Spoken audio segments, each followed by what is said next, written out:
When the bond is real, the family becomes unshakable. And we don't just have one child and call it done.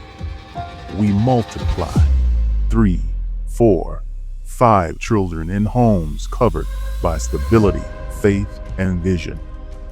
We teach them to be warriors in wisdom, not just survivors of struggle, because numbers matter. If we want to influence the future, we must show up in it through our children. And there are 5 masteries that we must master. This is a nation-building blueprint.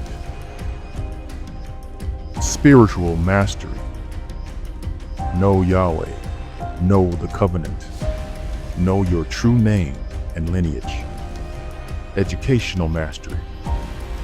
Learn the truth of history, science, and art, not the watered-down versions they feed us.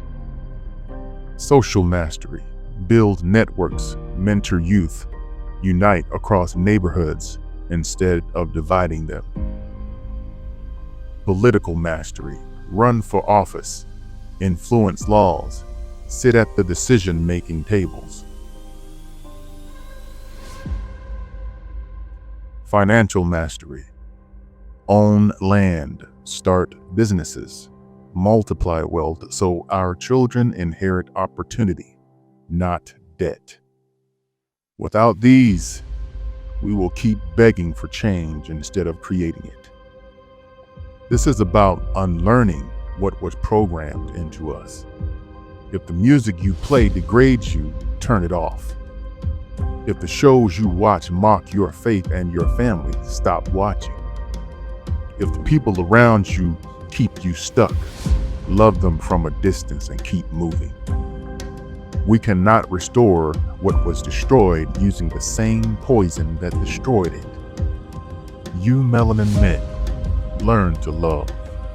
You melanin women, learn to respect the men that love you. Families, learn to multiply.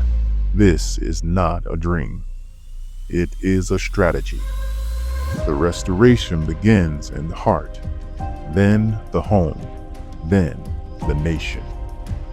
And when we master that, no enemy, no system, no weapon can stop us.